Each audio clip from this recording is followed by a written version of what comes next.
Are going to start a new series जिसमें हम लोग नीट के प्रीवियस ईयर क्वेश्चन सॉल्व करेंगे। हम इस पहले वाले पार्ट में 2019 के पेपर के क्वेश्चन सॉल्व कर रहे हैं। देखते हैं क्या क्वेश्चंस आए थे। First question about the Haber reaction. इसमें पूछा गया है कि हम इसमें किसको कैसे रिप्रेजेंट करेंगे, इस क्वेश्चन में रेट को। ओके, तो हम रेट को कैसे लिखते हैं, उसमें हम लोग क्या लिख करते हैं, रेट होता क्या है, कंसंट्रेशन अपॉन टाइम। ठीक है, जो कंसंट्रेशन के आगे हमारा जो स्टोइकियोमेट्रिक कोफिशिएंट होता है उसको हम डिवाइड कर देते हैं। ठीक है, डिनोमिनेटर में लिख देते हैं। जैसे कि यहाँ पे 3H2 का था तो हमने यहाँ पे 1/3 कर दिया। अच्छा, अब हम इसमें देखेंगे तो कौन सा हमारा सही होगा। देखिए, और माइनस साइन यहाँ पे इंडिकेट करता है कि ये जो है रिएक्टेंट है, मीन्स ये डिसअपियर हो रहा है रिएक्शन में। और जो प्लस साइन होता है, मतलब यहाँ पे प्लस साइन भी लगा सकते हैं, कुछ नहीं होता तो मीन्स हम यही कहते हैं कि यहाँ प्लस साइन होगा। तो ये बताता है कि हमारा जो ये NH3 है ये अपियर हो रहा है। ओके, तो यहाँ पे कौन सा रिएक्शन हम देखेंगे सही हो जाएगा। तो देखिए, यहाँ पे 2 जो है न्यूमरेटर में है, तो हमें पता है कि डिनोमिनेटर में होता है, तो ये गलत हो गया। ठीक, अब ये देखिए यहाँ पे ये डिनोमिनेटर में ही है तो ये सही है ऑप्शन। इसमें देखिए क्या हुआ है, अगर ये डिनोमिनेटर में होता तो ये सही होता और यहाँ पे माइनस साइन होता। तो अब ये यहाँ पे सही होता, बट यहाँ पे इन्होंने माइनस साइन कर दिया, तो हमारा करेक्ट ऑप्शन हो गया सेकंड। नेक्स्ट देखते हैं, what is non essential amino acid. हमें बताया कि 2 टाइप के अमीनो एसिड्स होते हैं, इसेंशियल और नॉन एसेंशियल। नॉन एसेंशियल ऐसे होती हैं जो कि हमारे डाइट से हमें हमारी बॉडी जो है वो सिक्रीट करती है। इसेंशियल वो होते हैं जो हमें बाहर अपनी डाइट में लेने होते हैं। तो ये 11 होते हैं नॉन एसेंशियल, और इनमें से जो हमारे क्वेश्चन में आया था उसमें एलानिन जो है ये हमारा नॉन एसेंशियल अमीनो एसिड है। ओके, अब आइडियल सॉल्यूशन की क्या कंडीशंस होती हैं, हमें पहले तो ये पता होना चाहिए। तो ये जो होती हैं ये आइडियल सॉल्यूशन की कंडीशंस हैं। डेल्टा H 0 होता है, S एंट्रोपी जो होता है हमेशा पॉजिटिव होती है, G गिब्स एनर्जी जो हमारी निगेटिव होती है, और V 0 होता है। ठीक है, तो अब हम इसमें अगर देखते हैं आइडियल सॉल्यूशन की इक्वेशंस में तो कौन सा हमारा मैच करता है, delta H is equals to 0 at constant T and constant pressure. Okay, next question. अब मैग्नीट और पैरामैग्नेट आयंस होते हैं। अगर हम मैग्नीट और इन्होंने पूछा है कि यहाँ जो ये पाई बॉन्ड होता है Mn और O में, इसमें कौन सी बॉन्डिंग होती है। ठीक है, अब यहाँ पे हमें अगर इसका स्ट्रक्चर हाइब्रिडाइजेशन देखें तो बहुत लोगों ने नहीं भी सुना होगा, मैग्नेट आयंस का हाइब्रिडाइजेशन होता है SD3। ओके, sp3 नहीं होता, SD3 होता है, क्योंकि हमें पता है कि ये डी ब्लॉक एलिमेंट है। sd3 T2G के जो 3 ऑर्बिटल्स होते हैं और s का जो ऑर्बिटल होता है उससे बन के ये sd3 हाइब्रिडाइजेशन हमारा बनता है। अच्छा, sd3 बनता है तो ऑक्सीजन का जो होता है वो p ऑर्बिटल और Mn का d ऑर्बिटल जो होता है मिलके पाई बॉन्ड का फॉर्मेशन करते हैं। ओके, अब यहाँ पे देखिए कौन सा सही हो सकता है, पाई बॉन्डिंग। पाई बॉन्डिंग तो है, तो ये ऑप्शन गलत हो गया। अब ये कह रहा है कि p ऑर्बिटल है ऑक्सीजन के और p ऑर्बिटल है मैग्नीज के, नहीं, यहाँ पे मैग्नीज के d ऑर्बिटल है। देन सेकेंड थर्ड में d orbital of oxygen, oxygen में तो d ऑर्बिटल होते ही नहीं है, सो ये भी गलत हो गया हमारा। अब ये देखिए फोर्थ में ही कह रहा है p orbital of oxygen with d orbital of manganese, means ये ऑप्शन हमारा सही है। ओके, नेक्स्ट क्वेश्चन देखते हैं। ये क्वेश्चन बहुत इजी था, ये सिर्फ वर्बली ही हो सकता है, आप वर्बली सॉल्व कर सकते हैं, कोई भी आपको बहुत न्यूमेरिकल या फिर कोई रूल लगाने की कोई ज़रूरत नहीं है। अब यहाँ पे क्या कह रहा है कि एक ये रिएक्शन है, हमने इस रिएक्शन को बैलेंस किया। पहले तो हमें पता होना चाहिए हेबर प्रोसेस होती क्या है। ठीक है, हमें पता है हेबर प्रोसेस ये होती है, उसमें क्या होता है, तो हम 3H2 मॉलिक्यूल लेते हैं और 2 NH3 लगते हैं। मीन्स क्या कह रहा है कि अगर हमें 2 मोल्स ऑफ NH3 बनाना है तो हमें 3 मोल्स ऑफ H2 लगेंगे। तो क्वेश्चन कह रहा है कि अगर हमें 20 मोल्स ऑफ अमोनिया बनाना है तो हमें कितने मोल्स H2 के लेने पड़ेंगे, तो सीधी सी बात से बस 30 लेने होंगे, है ना। सो ये क्वेश्चन हमारा वर्बली ही सॉल्व हो गया। नेक्स्ट क्वेश्चन पे आते हैं। अब ये कह रहा है कि कौन सा ऐसा मॉलिकुलर स्पीसीज़ है जो सिर्फ पाई बॉन्ड बनाता है। तो अगर हम देखें तो ये कॉन्फ़िगरेशन होती है जो कि हम लोग लिखते हैं, C2 की मैंने लिखी हुई है।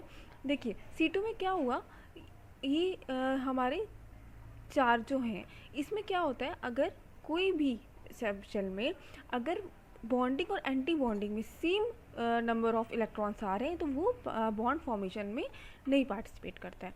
अब देखिए इसमें क्या है, यहाँ पे 2 जो ऑर्बिटल आए मीन्स ये 4 तो हमारे करेंगे नहीं बॉन्डिंग में पार्टिसिपेट, ये 2 करेंगे, ठीक है। तो इसमें क्या ये दोनों जो हैं ये करेंगे, तो ये इसमें सिग्मा तो कोई आया ही नहीं, सिग्मा तो कोई है ही नहीं, दोनों पाई हैं, ये भी पाई है ये भी पाई है।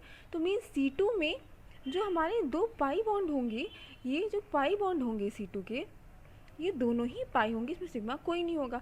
अच्छा और हम केसेस में देखेंगे तो B2 क्या होता है 8, ओके B8 होता है। तो हमारा देखिए यहीं पे खत्म हो गया, तो B2 का मतलब हुआ कि ये बॉन्ड फॉर्मेशन ही नहीं करेगा। क्वेश्चन आ सकता है आगे ईयर्स में कि B2 जो होता है वो बॉन्ड फॉर्मेशन करता ही नहीं है।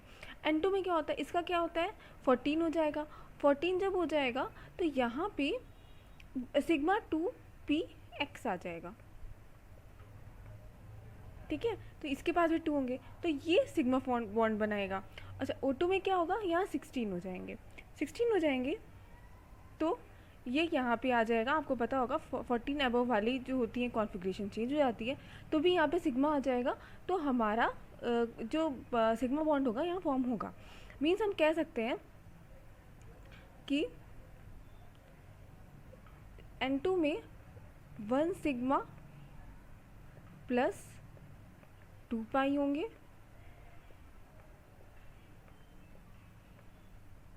C2 में 2 पाई होंगे, B2 में कोई बॉन्ड नहीं होगा, ठीक है 0 है ये, और O2 में 1 सिग्मा प्लस 1 पाई होगा, ओके। नेक्स्ट क्वेश्चन देखते हैं। अभी पूछा गया था बायोडिग्रेडेबल पॉलीमर क्या होता है। बायोडिग्रेडेबल पॉलीमर जो होता है जो कि हमारा डिकम्पोज हो सकता है, ठीक है, वो होता है नायलॉन 26, ओके। और ये जो नायलॉन 6 ब्यूना एसिड पॉलीमर्स होते हैं ये बायोडिग्रेडेबल पॉलीमर नहीं होते। नायलॉन 26 और नायलॉन 6 की क्या होती है मोनोमर यूनिट्स होती है glycine and aminocaproic acid, okay. Next question. अब पूछा क्या है इंट्रोपी निगेटिव किसकी होगी। अच्छा इंट्रोपी जो होती है पॉजिटिव होती है मोस्टली केसेस में।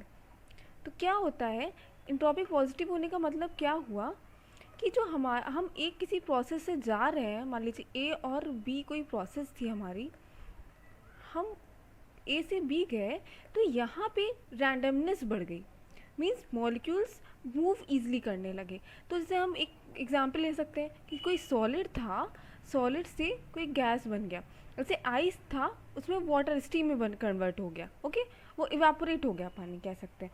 तो क्या हुआ यहाँ पे वाटर की रैंडमनेस बढ़ गई, तो हम कहेंगे यहाँ पे इसके डेल्टा एस जो होगा, सॉरी ये पॉजिटिव होगा,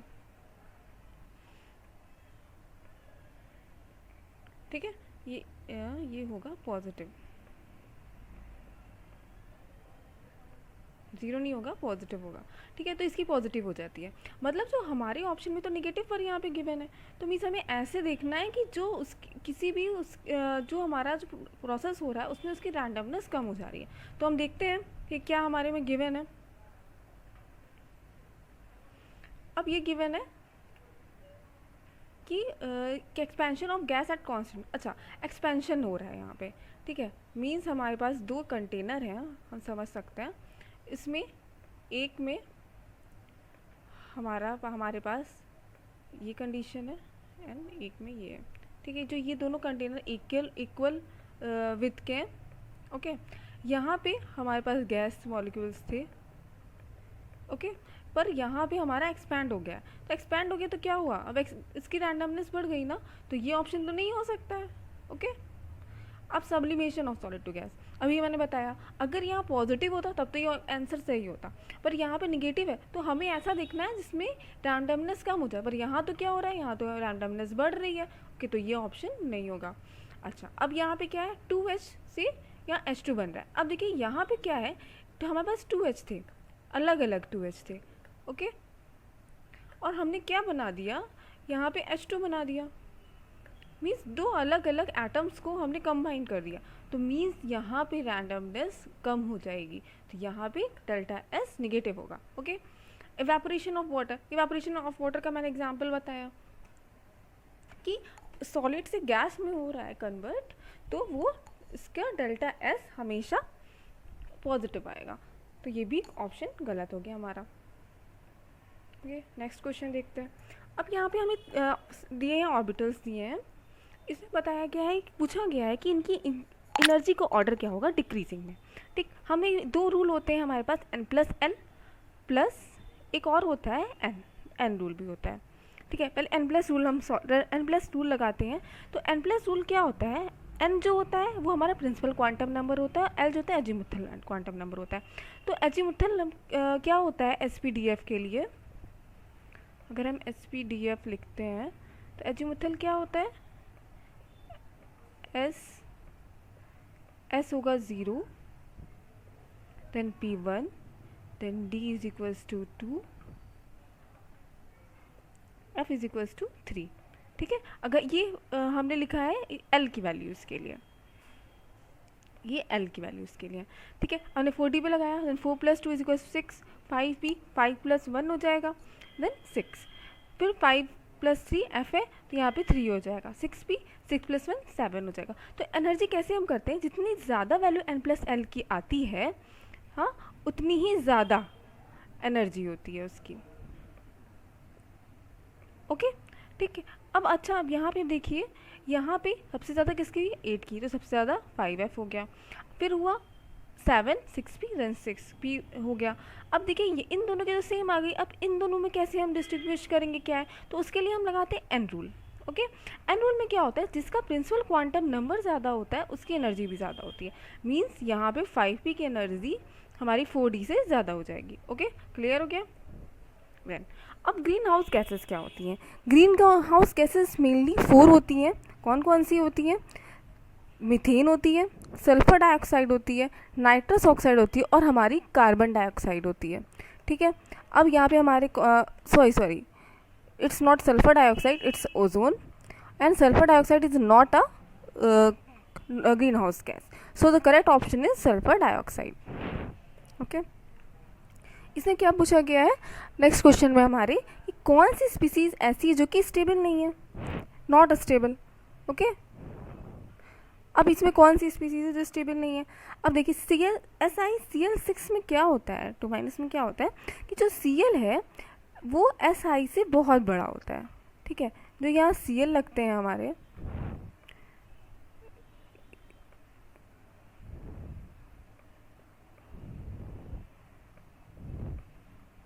ठीक है, जो Cl होते हैं, 6 Cl होते हैं, Si कंपैरेटिवली बहुत छोटा होता है, तो ये हमारा फॉर्म नहीं कर पाता है SiCl6 ठीक है।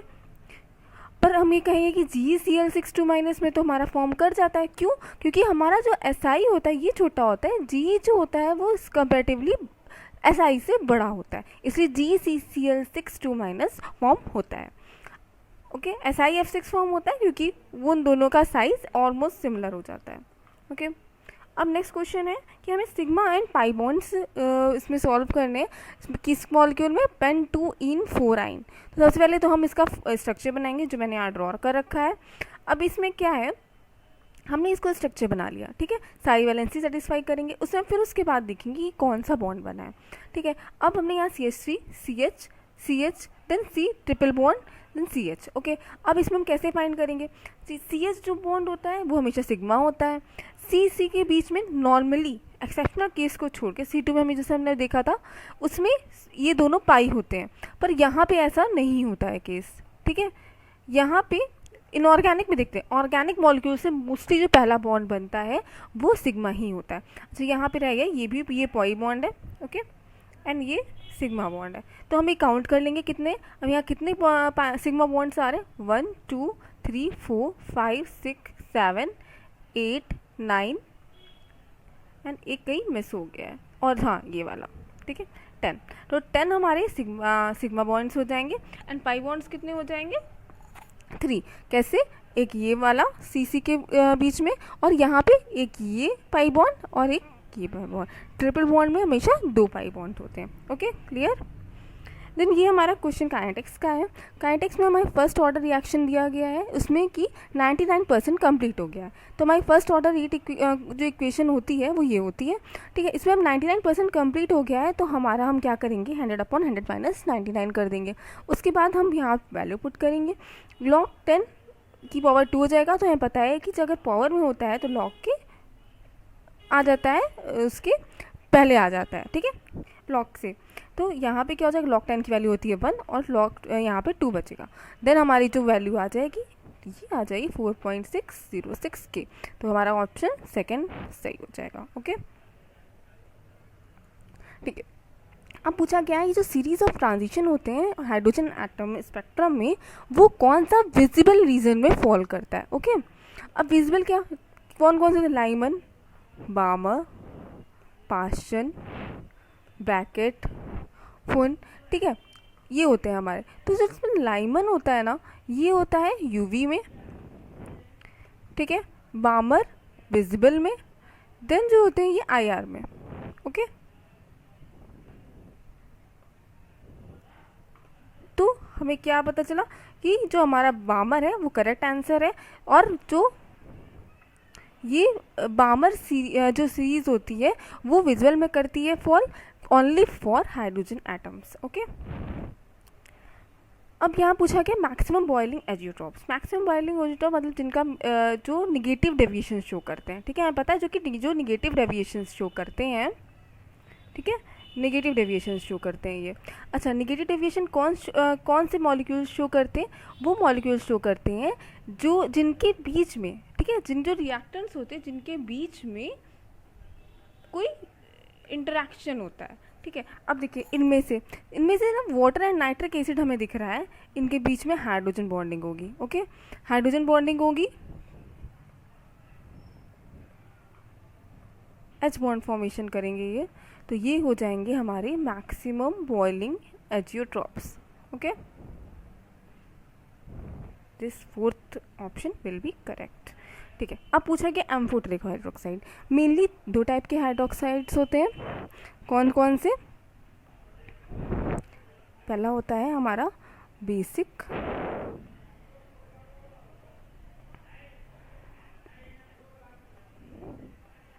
सेकंड होता है हमारा एसिडिक, ठीक है। अच्छा, जो बेसिक होता है वो हमारा एसिड से रिएक्ट करके सॉल्ट बना लेता है, और जो हमारा एसिडिक होता है वो हमारा बेस से सॉल्ट बनाता है, ठीक है। पर हमारा जो यहाँ पे हम देखेंगे जो हमारा बेरिलियम हाइड्रोक्साइड है उसको हम अगर HCl से रिएक्ट कराते हैं तो भी सॉल्ट बनाता है, और हम अगर NaOH से कराते हैं तो भी सॉल्ट बना रहा है। तो जो ऐसे हाइड्रोक्साइड ऐसे कंपाउंड्स होते हैं उनको हम टर्म देते हैं amphoteric. Okay, so option is correct, option is B, OH का whole twice means beryllium hydroxide. Okay, then ये थर्मोडायनामिक्स का क्वेश्चन है हमारा।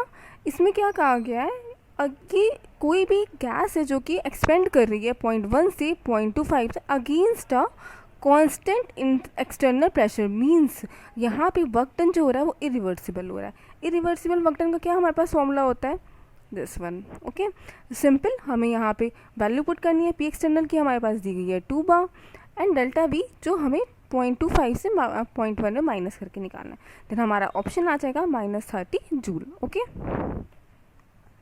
अब मेलाकाइट ओर को दिया गया है। मेलाकाइट ओर इसमें से कौन सा होता है, कॉपर कार्बोनेट और copper carbonate copper hydroxide. Okay, तो हमारा थर्ड ऑप्शन जो इस क्वेश्चन का है वो सही हो जाएगा, ठीक है। ये जो ओर होता है वो ग्रीन कलर का होता है हमारा। Okay, then next one.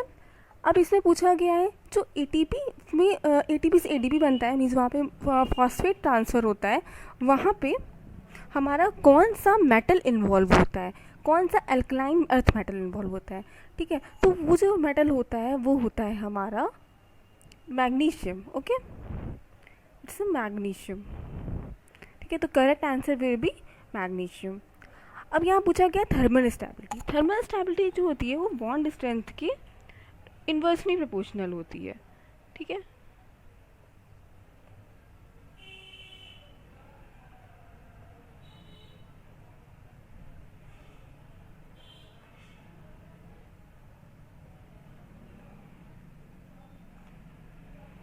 Okay, bond length की इन्वर्सली प्रोपोर्शनल होती है। तो हम कैसे निकालेंगे? अब जो ये HOH है, ठीक है, पहला मॉलिक्यूल हमारा HOH है, इसको हम ऐसे लिख सकते हैं, देन हमारा S, ठीक है। नीचे जाने पे हमारा क्या होता है कि हमारा जो बॉन्ड होता है ना, ये बढ़ता जाता है, ठीक है, ठीक है, टेरिलियम होगा,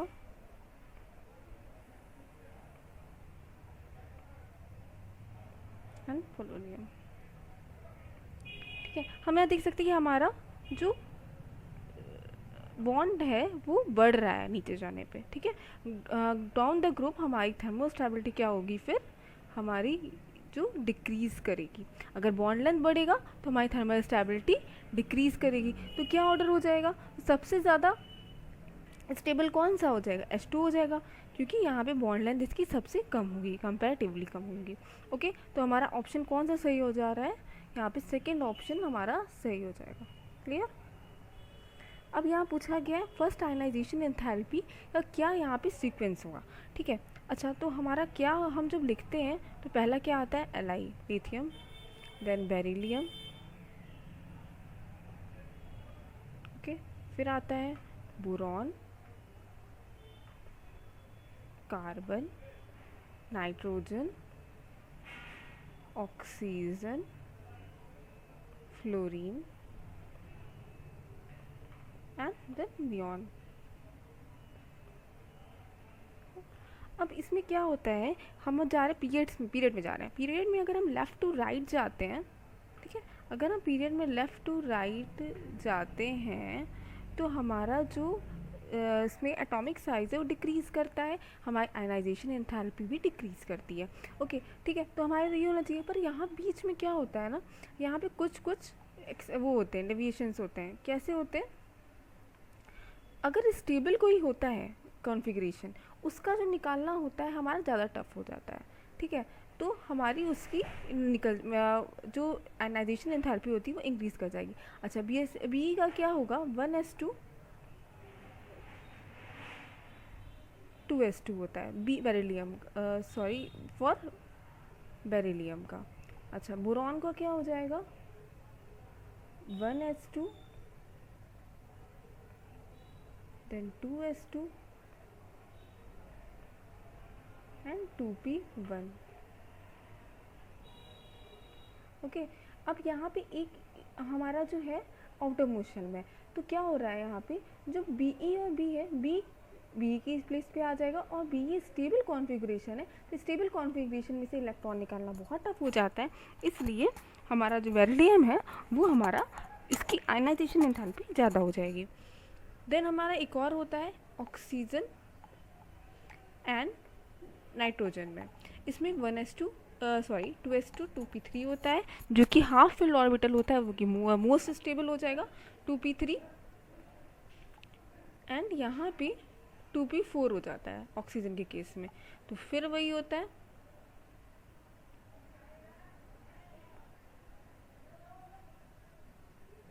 कि ऑक्सीजन की आयनाइजेशन एंथैल्पी नाइट्रोजन से कम हो जाती है। तो हमारा करेक्ट आंसर जो होगा क्या हो जाएगा? इसमें से कौन सा करेक्ट हो जाएगा? हमारा जो बोरॉन ने पहले हो गया, बेरिलियम बाद में हो गया, देन हमारा नाइट्रोजन बाद में होगा और ऑक्सीजन पहले होगा। तो first option will be correct. Okay, clear? अब हमारा पूछा कि नैरो स्पेक्ट्रम एंटीबायोटिक कौन सा होगा इसमें से? नैरो स्पेक्ट्रम एंटीबायोटिक्स होते हैं जो कि एक ही बैक्टीरिया के एक ही टाइप को करते हैं। Means gram negative gram positive bacteria हम देखें तो वो सिर्फ एक ही टाइप की बैक्टीरिया को किल करते हैं, ठीक है। ये सीधा क्वेश्चन है, NCERT से है।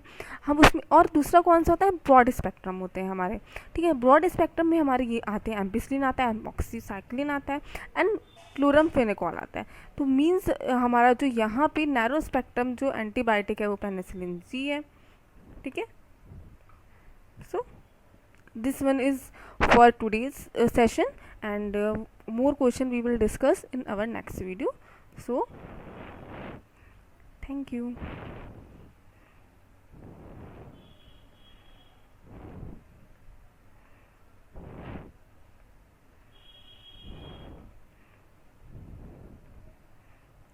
ठीक है, we will discuss more question in our next video. Okay, thank you.